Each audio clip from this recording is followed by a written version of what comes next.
He's a black guy. You're a pussy hole, that's what you are. This guy's fucking raghead. He's a black guy. You're a pussy hole, that's what you are. This guy's fucking raghead. He's a black guy. You're a pussy hole, that's what you are. This guy's fucking raghead. He's a black guy. That's what you are. This guy's fucking raghead.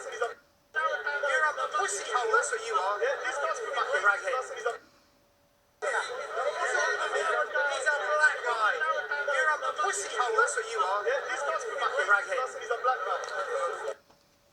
Okay, so that was the infamous Fuck Manchester guy. I think he'll go down in history for the shortest Speaker's Corner career, because I think he's just literally dug his own grave 50 times now.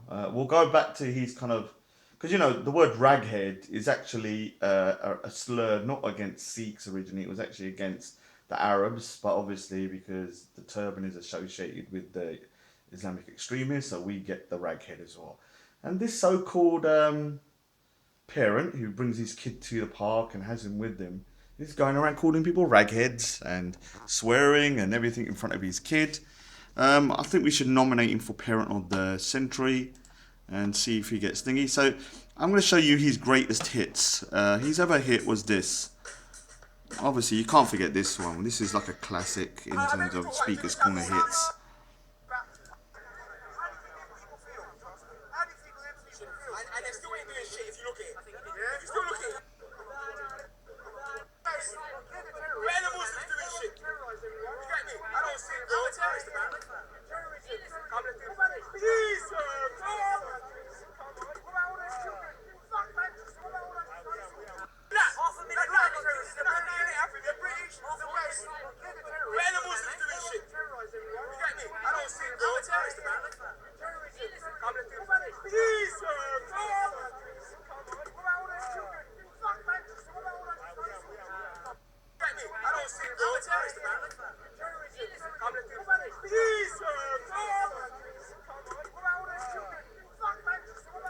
Yeah, that was a nice kind of reminder of his handiwork.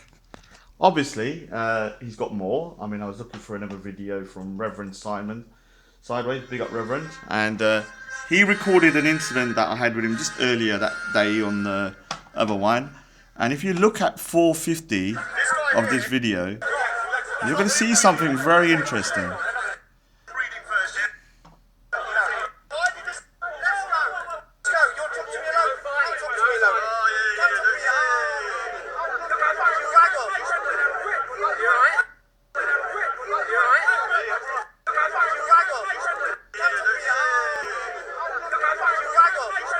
He said, "I'll knock your fucking rag off."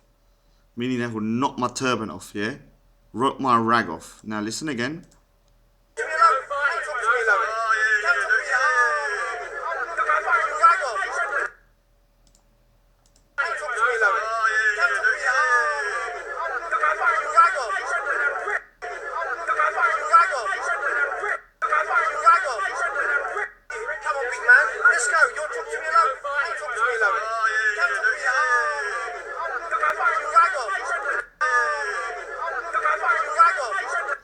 Okay, so you can hear that. He said, "I'll knock your fucking rag off." If a white person said to me, call me a raghead, and then said, "I'll knock my fucking rag off," what do you think would happen? Everyone would go crazy. All the Muslims would be calling them racist. Everyone would be like trying to mob them. If I said something against a Muslim woman and her hijab, and I said I'll knock it off or something like that, they'd go crazy and ape shit and play the victim mentality all the time. This victim mentality of theirs, just so it goes so deep that it's ingrained in their DNA. It's something that they cannot escape, and this is why they're so destructive. The Sikhs are not victims. We are winners. And we'll never be subjugated, and that's the thing. This is why we have a problem with these guys. Now, a lot of people are going to say, "Oh, well, maybe Raj, you're provoking him." No, I've never said anything against anybody's religious garments. Yeah, I leave that kind of stuff alone. Try and find anything on YouTube of me saying this. because I think it's kind of like disrespectful to start cursing out stuff like that. And so you'll see, like, this isn't the first time it's happened. I've had people say they're gonna that my turban's too tight and it's restricting my blood to my brain. That Sikhs can only take the turbans off once they've killed all the Muslims in the world and put their hair in blood. That's happened to me 3 times for three separate Muslims. Imagine if I said that to a woman with a hijab or something. You can only take your hijab off once you start bathing your blood in Christians or something. They would go absolutely apeshit. They'll probably stone me to death or something. And the thing is that they can say things, and it's constantly. I mean, I've had people just come up to me and say, "Oh, you dirty Sikh," or "Go and eat a cow," and then just walking around. I've got things on camera where people say, "You fucking dirty Sikh," and all this kind of stuff, and that's on camera. Obviously, Raspect as well said to me, "Oh, I'll slap your turban off." No one says anything. It's fine for minorities to say it, but if a white man says it, they're a Nazi. Yeah, they're a Nazi. But you can say it, but it's fine. There's nothing wrong with it. That just shows you how little you see yourself. You don't see yourself as the same level as a white person. This is why you think that it's okay for you to say it. This is what's called a bigotry of low expectations. I am better, and even better than most people, whether they're white or not. I've got talents and I've got intellect and I've got things going for me. Does that make me arrogant? No, I just know what I've got going for me. I don't think any other race is better than me or bigger than me. If you think that, then you've got insecurities and you need to sort that out. Now, I'm going to go on about the turban now because the turban's so important in terms of my identity and a lot of Sikhs and most Sikhs' identities. And if you look here, this guy has a complete fascination with my turban and trying to ridicule me. So if you go to 626... Oh, here it is. So. What you did when you say fuck man? Listen, you ignorant cop. Right, listen to me. Right, listen to me. Okay? What happened in Manchester was wrong. Do you understand that? Did you get that through your fucking turban and your head? See, he said the turban and your head. He can't stop saying it.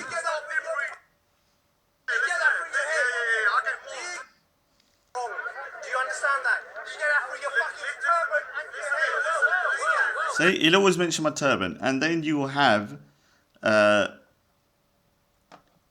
in this particular, obviously in this particular video here, is another incident where he says something that I didn't actually hear originally, but I watched it back and I could hear it now. I remember him saying it on the day, but I didn't think it was recorded, so I was like, oh, maybe my mic didn't pick it up. If you go to 635... Nothing against homosexuality. I'm not gay though. Maybe I might get him a wig so when he gets a little bit of action, they can hold his hair. Hold his hair, like ride him like a little donkey.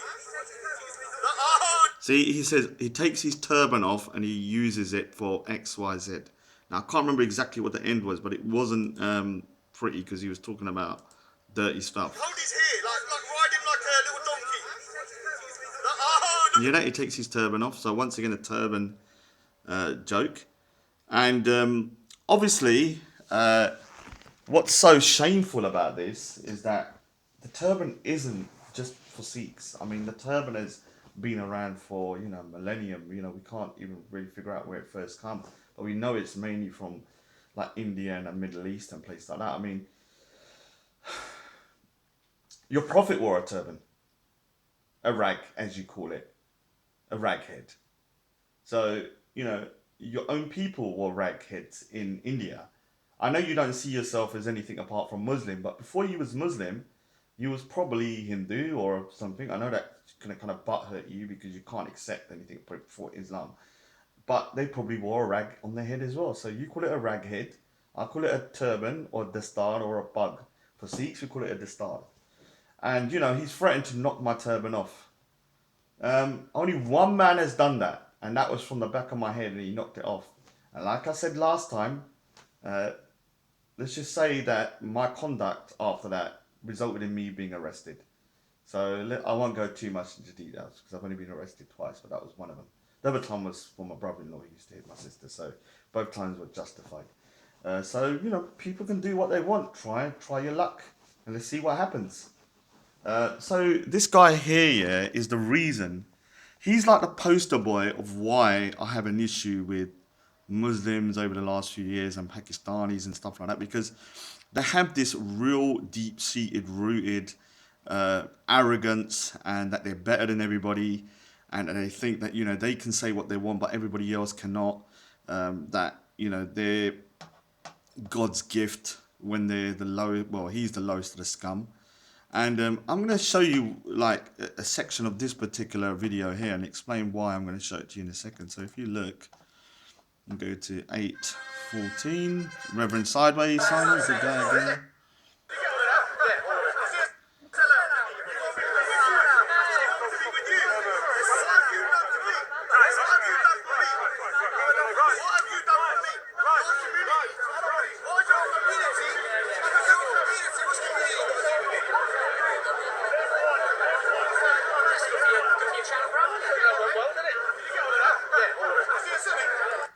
So I said to him, what has your community done for me?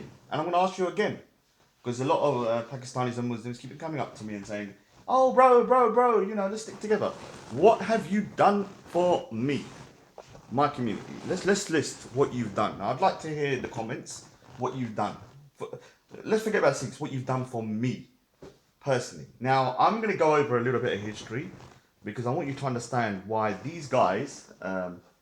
who I believe represent the true face of like a lot of the Pakistani Muslims' arrogance and their damn right kind of sickness, what I'll call it. Like they have a real sickness in their brain, and they don't see that they're like completely messed up.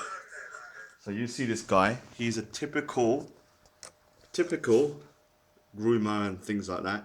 This is the kind of guy, and I think that's could be his son next to him. It's embarrassing, if I'm being honest with you, that you can bring your kid like that and talk like that. Now, my kind of journey with the Pakistani Muslim community in particular is pretty turbulent, Obviously, there's always been kind of tensions from India and stuff, but I grew up with Muslims, and all of my best mates were Muslims. I had a nice little collection of a Bengali, an Indian Muslim, and then a Pakistani Muslim, and a Punjabi one. So I had a nice little collection, token ones for each little area. And guess which one I fell out with? The Pakistani one. It was always the Pakistani. I've never really had too massive issues with Bengalis overall, or Indian Muslims, if I'm being honest. I think they've got a little bit more of a different demeanour. So the one that I fell out with is obviously the Pakistani one. Most of my school is Pakistani. And, they were okay then, I didn't have a massive issue. I had quite a good childhood growing up with them. And obviously, over the last few years, since like maybe 1992, which is when the relationship kind of soured. And so I've been attacked 4 times in my life. And I've had my turban knocked off once. And guess who the culprits were? They weren't white people. So when people say to me, oh, it's the white man's doing this. Well, in my particular reality, I've had a guy come up behind me just because punch one of my Sikh friends in the face for no goddamn reason. And I'm saying for no goddamn reason. I still today don't understand. In a club.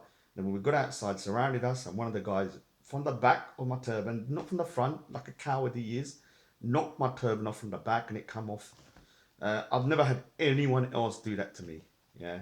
Nobody. No white man, no black, nothing. Nobody's ever done that. At least do it from the front. So obviously I got arrested for defending myself. And then I've been... Obviously that time I got attacked and beat up. Then I got attacked again by some Bengali guy. Bengalis are a little bit crazy though. Saeed, that kind of guy. But they come in like massive packs, like 10 of them in one go. And so, they left me kind of face down in the middle of the road. And guess what? They stole my freaking credit card, the little shits. I could have been dead for all they knew, but they just left me there.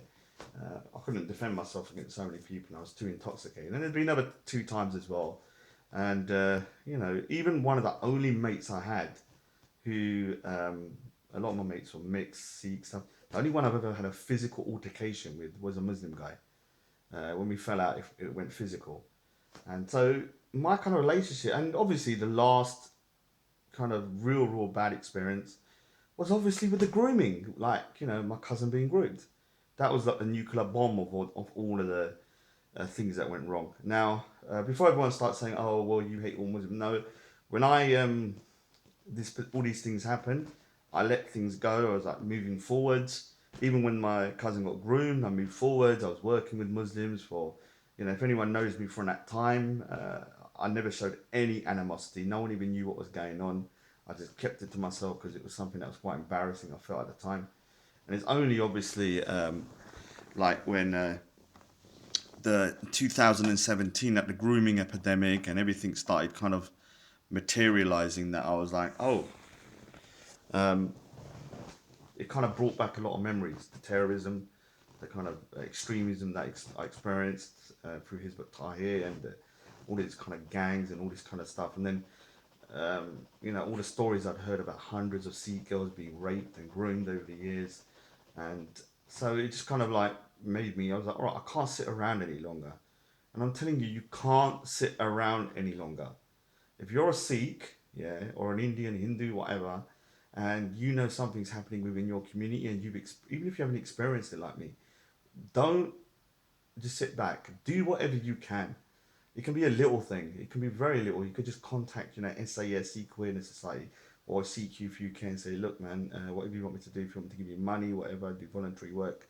We need to help rid this particular epidemic. Now, obviously, with the Muslim community, I personally have my particular beef with quite a few people that over the years. And one of the things I've always found is that I think Pakistani or Muslims in general are quite what I call supremacists. I can't call them racist because it's not a racial thing, but they're Islamic supremacists. They have an ideology which says we are better than everybody else. We are the best of mankind. Now, I want Muslims to, in the comments, tell me if that's true. I've heard it a lot of times. And that even the worst Muslim, who could be someone from ISIS murdering people, as long as he's a Muslim and he does his 5 prayers and stuff like this, the 5 pillars, he would still be better in God's eyes to the best human being that's not Muslim, so a kuffar. And so you have this real twisted ideology that I see that needs to be really rooted out within the Muslim community, that is kind of like a fascist, and people are going to go mad, but a bit like a Nazi ideology, because the Nazis would see non-Aryans as Untermenschen, whatever it is. I like saying German words. They're a bit like Arab words. They're very kind of like good to speak, have a good kind of guttural kind of thing about them. And so they would use the word, obviously, like non-Aryan or Untermenschen, whatever it is. I need to get everything in. And so the Muslims have the word kuffar. And, and if you're under their particular Sharia, I never will bow to Sharia. Barbaric, evil, and if that was taken out of Islam, I probably would never even talk about Islam. Probably from being honest, I think that's the biggest problem with Islam. And I don't care if people say it's never coming to the UK. Listen here, never say never. Anything can happen. Yeah, anything can happen. I mean, people in the 10th century of India, when there was no Muslims, never thought by the 18th century or 19th, 20th century, there'd be 300, 400 million and they'd have a separate country, did they? So anything can happen over a time period if the demographics change enough. And so for me, if you look at the Sharia, you have people that are dhimmis, yeah? Dhimmi state. What is dhimmi state? It means basically you're a second-class citizen within a country and you are not a full citizen. And this is a massive, massive issue that I see within the Muslim community. If the kids are being brought up with this concept of kuffar, non-kuffar, it's a bit like, the racist ideology. I don't see much different. This is why when you scratch the surface with some Muslims, the vile that they come out with, yeah, is just beyond belief, man. I've heard much worse than this over the years. Hindus get it the worst out of everybody, which is why obviously Hindus are very discreet. I know some Hindus go to speakers corner, but they try and keep themselves to themselves. And the reason they do that is because the bile that comes out of Muslims' mouths about Hinduism is on another level of disgustingness, cussing their gods and stuff like that. You may not agree with it.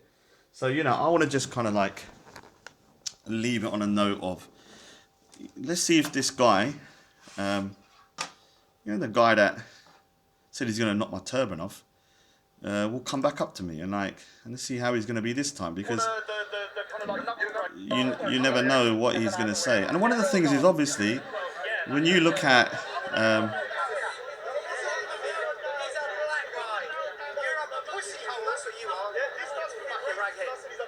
Raghead.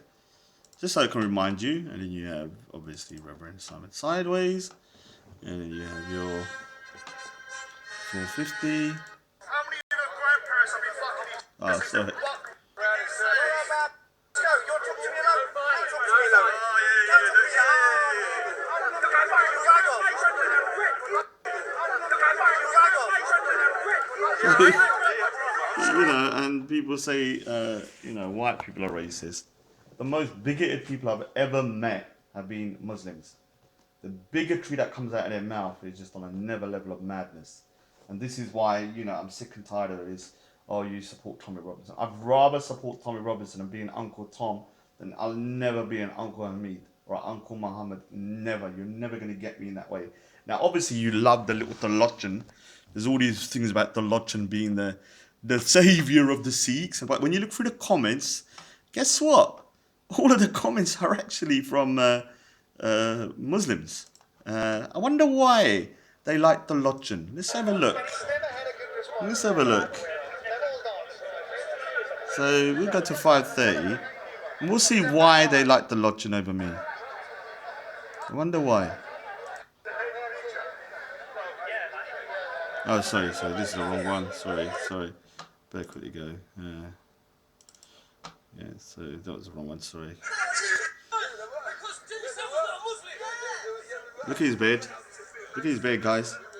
Look at his beard. Look at his beard. Look. Long beard. Moustache trimmed. Never seen that before. Look. Totally trimmed. That's a Muslim beard. No doubt about it. Obviously, he's got dual loyalties. Yeah. So you can see how this guy is siding with this guy that is ridiculing the turban. This isn't the first time, obviously. He's done it with Deep. He's done it with other people. He's done it with Omar. It's the behaviour that month of Ramadan, huh? And you're telling me that I'm not the Muslim. Maybe you might have forgot your Quran now. People who give out negativity will receive negativity. That's the nature of life. That's the nature of life. That's the nature of life. Ah, they love that guy, man. You love the Tolochan. I don't blame you, man. I would love the Tolochan as well if I wanted a little pet. You know, I think he's great for a little pet. If I had a Muslim guy like that, I'd be like letting him ravage everybody. Let him do his little business, you know. You know, he's just making a complete fool of himself.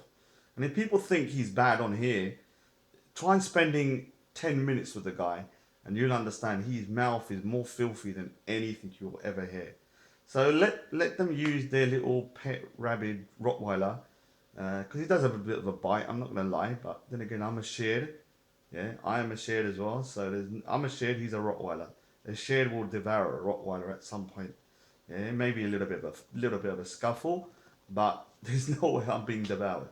So, big up everyone that's starting to support me, I really appreciate that. Remember, the message is pretty simple, man, because a lot of people don't understand my message.